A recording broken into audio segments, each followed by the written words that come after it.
আমাদের বহরমপুর পুলিশ পিডির অন্তর্গত বেলডাঙ্গা থানা সেই থানার আইসি এবং এসডিপিও বেলডাঙ্গা, বিডিও বেলডাঙ্গা, তার এক্সটেনশন অফিসাররা এবং বেলডাঙ্গার এমএলএ সম্মানীয় ভরত জওয়ার এবং আমি নওদার এমএলএ হিসাবে এখানে প্রেজেন্ট ছিলাম। এই জেলায় আমরা জনপ্রতিনিধি হিসাবে বেলডাঙ্গা থানার এসডিপিওর উপস্থিতিতে এবং আইসি বিডিওদের উপস্থিতিতে আমরা সিদ্ধান্ত নিলাম নিশ্চয়ই গরু কুরবানি হবে, কিন্তু সেটা ওপেন প্লেসে হবে না, অর্থাৎ পাবলিকের যাতায়াতের জায়গা দিয়ে হবে না। নিজেদের জায়গায় কুরবানি করবেন, একটু ব্যারিকেড করে দিয়ে তিরপল দিয়ে জায়গা ঘেরাঘুরো করে করবেন।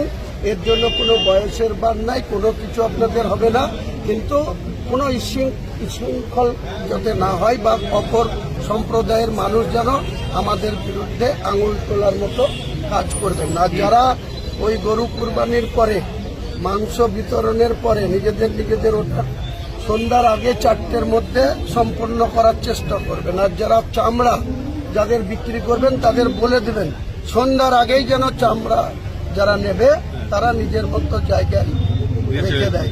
রাত্রিবেলায় যেন কোনো চামড়া ভ্যান বা কোনো 4 চাকা গাড়িতে চাপিয়ে বেলডাঙ্গার কোনো জায়গা দিয়ে মুভমেন্ট হবে না, এটা নিষেধ করে দিচ্ছি। কারণ এ নিয়ে যদি কেউ এই নিয়মকে অমান্য করে পরবর্তীকালে কিন্তু খোঁজ খবর নিয়ে তাদের বিরুদ্ধে কেস হবে। কাজেই আপনারা একবারে যেভাবে করতেন সেইভাবে করেন, কিন্তু একটু আড়ালে আবডালে একটু ঘেরাঘুরো জায়গায়, এবং মাংসটা বিতরণ করবেন কালো ক্যারিতে ভরে, তার সঙ্গে যদি আরেকটা ডবল কোনো পলিথিনের ক্যারি দিতে পারেন বা কোনো লাইলনের ঝোলা ইউজ করতে পারেন আরো ভালো, কিন্তু মাংসটা কেউ যেন বাইরে থেকে দেখতে না পায়। অবৈধ দখল, এটা মনে হলো সরকার বলছে এটা অবৈধ দখল, আমি না বলছি না, বিতর্কে যাবো না, ওটাকে বৈধ করতে পারে, দখল মুক্ত করতে হবে। তা দখল মুক্ত করতে গেলে দুটো দিক, একটা হচ্ছে যেখানে ওরা রুজি রুটি করে খাচ্ছে তাদের অল্টারনেটিভ একটা তো ব্যবস্থা করে দিতে হবে। ওরা তো আমার রাষ্ট্রের জনগণ, পশ্চিমবঙ্গ তো নাগরিক, ওদেরকে আপনি জায়গা দেবেন না? তো চুরি চামারি করছে না, ওখানে বসিয়ে কিছু ইনকাম করে সংসারটা চলছে, তাকে তার অল্টারনেটিভ জায়গার ব্যবস্থা করে দিই। আর হচ্ছে নির্দিষ্ট টাইমের একটা নোটিশ দেওয়া। প্রথম বুল্ডোজার চালিয়েছিল পশ্চিমবাংলাতে এই বিজেপি সরকার এসে তিল জড়াতে, সেই বুল্ডোজারকে আমরা আইনের মাধ্যমে আটকেছি। প্রথম বুল্ডোজারকে আমরা ধাক্কা দিয়েছি কি অনৈতিক পন্থা অবলম্বন করে হচ্ছিল। আমরা দেখতে পাচ্ছি সোশ্যাল মিডিয়ার মাধ্যমে যে মাদ্রাসা ছেলেদেরকে ধরে বলা হচ্ছে যে জয় শ্রীরাম বলে, মাদ্রাসা হোক, স্কুল হোক, হিন্দু হোক আর মুসলমান হোক, কাউকে জোর করে তার মতের বাইরে গিয়ে কোনো ধর্মীয় স্লোগান দেওয়ানো যায় না, এটা আইনের পরিপন্থী। যে ধরনের এই ঘটনা যেখানে ঘটছে তাদের কাজই একটাই হবে যে তার লোকাল থানায় একটা রিটেন কমপ্লেন করা, সর্বপ্রথম কাজ হবে। রিটেন কমপ্লেন করার পরে যদি সেটা এফআইআর হিসাবে ট্রিট না করে সেটা আমাদের সাথে যোগাযোগ করতে পারে, অনেক স্বেচ্ছাসেবী সংগঠন আছে, সুবুদ্ধি সম্পন্ন মানুষ আছে, তাদের সাথে যোগাযোগ করতে পারে, সেটাকে কোর্টে গিয়ে এফআইআর করে তার বিরুদ্ধে আইনত লড়াই করে তার এই অনৈতিক কাজকে বন্ধ করতে হবে।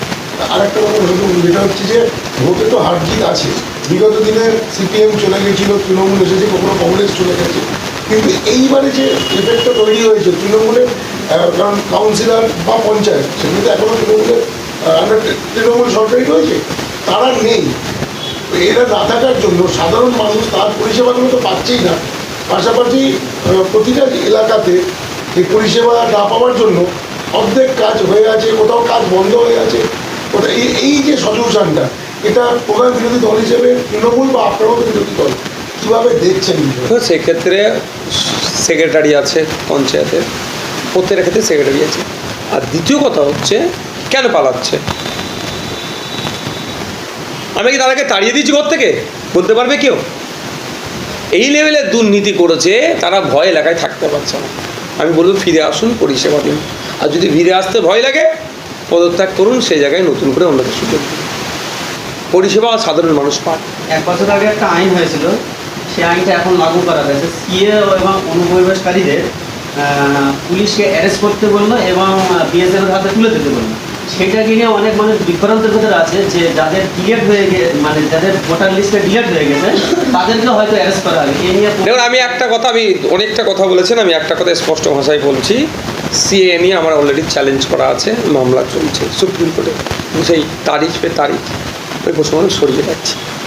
যাদের ভোটার লিস্টে নাম ডিলিট হয়েছে এই 27 লক্ষ, তারা আতঙ্কিত হওয়ার জায়গা নাই এই ক্ষেত্রে, এই রিলেটেড, যে তাদেরকে পুলিশ ধরবে। আপনার এখন ভোটার লিস্টে নাম থাকবে না থাকবে, এটা ভোটার লিস্টের নাম থাকা না থাকার সাথে সিটিজেনশিপের কোনো সম্বন্ধ নেই। আপনার ভোটার কার্ড নাই, আধার কার্ড আছে, প্যান কার্ড আছে, রেশন কার্ড আছে, দলিল আছে, আপনি তো ভারতীয়। এটা আপনারা বুঝতে পারছেন না কেন?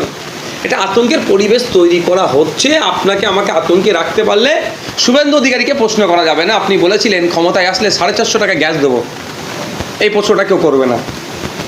চাকরির কথা বলেছিল, পেট্রোল ডিজেলের দামের কথা বলেছিল, মুখ্যমন্ত্রীকে আর কেউ এই প্রশ্ন করবে না। ওই জন্য আতঙ্কে রাখবে, এমন কথা বলবে ঠিক মধ্যিখানে বলে ছেড়ে দেবে, সাধারণ মানুষ এখানে হই হই করবে। আরে আমার ভোটার ডিলিট হয়েছে অন্যায়ভাবে, আমার তো আরও কাগজ আছে। আচ্ছা, আপনারা যেটা ভোট দিতে যান, ভোটার কার্ড ছাড়া আর মনে হয় 11টা মনে হয় ডকুমেন্টস আছে ভোট দেওয়া যায়, তাহলে কেন সেগুলো অ্যালাউ করেছিল? আপনার ভোটার কার্ড হারিয়ে গেছে, আপনি আধার কার্ড দিয়ে ভোট দিতে পারেন, তাহলে আধার কার্ড আপনার কাজে লাগবে না? আপনার দলিল আছে আপনার কাছে। এটা আতঙ্কের পরিবেশ তৈরি করা হচ্ছে। এসআইআর বাদ যাওয়া 27 লক্ষ মানুষকে নিয়ে প্রতিবাদ আপনি একাই করেছিলেন এবং টিএমসির 80টা প্রার্থী থাকাও তারা চুপ হয়ে আছে। এটা আমি কিছু বললেই আবার কিছু সোশ্যাল মিডিয়ার হয়ে করছে, আমার অ্যাডমিনরা দেখাচ্ছিল, অনেকে রাগ হচ্ছে, বলছে এখনও কেন তৃণমূলের বিরুদ্ধে বলছে। আরে তৃণমূলের সব থেকে বড় অপরাধ তৃণমূল করেছে বিজেপিকে হাত ধরে বাংলায় নিয়ে আসা। আজকে বিজেপি সরকার তৈরি হতো না, এই ফ্রন্টে নিয়েছে না লড়াই করার গল্প শোনালে। তৃণমূল বিজেপিকে ফ্রন্টে নিয়ে এসছে, আজ সব থেকে বড় অপরাধ। 80টার কিচ্ছু দাম নেই, 80 আর 0 সমান, কারণ দুর্নীতি করে দলটা এই পর্যন্ত পৌঁছে গিয়েছে, ভয়ে মুখ খুলতে পারছে না। গতকালকে দেখছিলাম শিয়ালদাতে কোনো একটা কারণে এই একটা প্রোটেস্ট করছে, হকারদেরকে নিয়ে প্রোটেস্ট করছে, পজিটিভ, আমার কাছে নেগেটিভ পজিটিভ। সেখানে দেখলাম 3 জন মাত্র এমএলএ, যেই দলে 80টা এমএলএ 3 জন এমএলএ। শুধু তাই নয়, আর কর্মী সমর্থক মিলিয়ে 20টা থেকে মানে 21টা হবে না। মানে বুঝতে পারছেন দলটা কী লেভেলে পৌঁছেছে। আমি বলেছিলাম 6 মাস যাবে না এই দল ক্ষমতা থেকে চলে গেলে পোস্টে আপনার ফ্ল্যাগ মাদার লোক পাওয়া যাবে না, বলেছিলাম অনেক আগে। দেবেন নতুন রেকর্ড খুঁজে বার করবেন, পেয়ে যাবেন আপনারা। আজ সেই জায়গায় যাচ্ছে। আজকে দেখছিলাম বিরোধী দলনেতাকে মাটিতে বসে আছে, তার রুম দেয়নি বলে প্রতিবাদ করছে। বাপ কোনোদিন বাপকেও ছাড়ে না। আমাকে 5 বছর রুম দেয়নি বিধানসভার মধ্যে। আমি কিন্তু ওই কাঁদা করার ছেলে না, আমি মাটিতে বসিনি। হ্যাঁ, বসেছে, প্রোটেস্ট করতে পারে। আমি নওশাদ সিদ্দিক আমাকে দেয়নি। আমি কারো মিডিয়ার সামনে কান্নাকাটি করছি নাকি? আমি চুপ ছিলাম। কোথাও লবিতে বসতাম, এইখানে যে সেইখানে গিয়ে ওখানে গিয়ে বসতাম, আমি কাজ মিটিয়ে নিচ্ছি 5 বছর ধরে।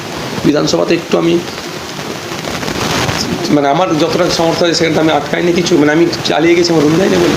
আজকে দেখলাম কি রুমের জন্য তারা আন্দোলন করছে। হ্যাঁ, দেওয়া দরকার, তাদেরকে যে রুম দেয়নি এরকমই প্রতিবাদ করছি। দ্রুততার সাথে বিরোধী দলকে রুম দেওয়া দরকার, এটাও কিন্তু আমি বলছি। কিন্তু বাপকেও ছাড়ে না। নওশাদের সাথে কী করেছিল বিগত সরকার, তারাই রাস্তা বসছে। কিন্তু সেখানে থেকে যে 80 জনের মধ্যে কজন ছিল? 10 থেকে মনে হয় 12 জন। এই দলটা আর মনে হয় 6, মানে বিজেপি যতদিন চাইবে, এখনও বলছে আবার বিজেপি যতদিন চাইবে পশ্চিমবাংলা তৃণমূল থাকুক ততদিনই থাকবে। আর বিজেপি যেই দিন বলবে যে না আমি আর তৃণমূলকে পশ্চিমবাংলা রাখবো না, সেই দিনই হয়ে যাবে। পশ্চিমবাংলা থেকে টিএমসি মুছে ফেলার পিছনে নওশাদ সিদ্দিকী ও হুমায়ুন কবিরের হাত, কী বলবেন? দেখুন, এইটা নিয়ে আমার সাথে একটা আপনারা করুন, লাইভ করবেন, একটা দিন করুন, আপনারা চ্যানেল মিলে সাধারণ মানুষকে বার্তা দেবেন। একদিন লাইভ হবে, লাইভ আলোচনা হবে। সাধারণ মানুষ যারা সাধারণ মানুষ অ্যাকচুয়াল নয়, যারা তৃণমূলপন্থী বুদ্ধিজীবী বলে, যাদের এখন মাল আসা বন্ধ হয়ে গেছে, তারা খুব এটা নিয়ে খুব মিসগাইড করছে। আমি আমার উত্তর দেব। আমি হুমায়ুন কবিরের উত্তর দিতে পারবো না, আমি অন্য কারোর উত্তর দিতে পারবো না। আমি লাইভে বসবো, কোশ্চেন করবে, যুক্তি দিয়ে তার কথাটাকে আমি খাটাবো। আর তারও কোশ্চেনের পিছনে যদি কোনো যুক্তি থাকে, আমি যদি ভুল হয়ে যায়, আমি ভুল স্বীকার করবো। আরে ভাই, আমি 30টা জায়গায় প্রার্থী দিয়েছিলাম, 1 নম্বর কথা।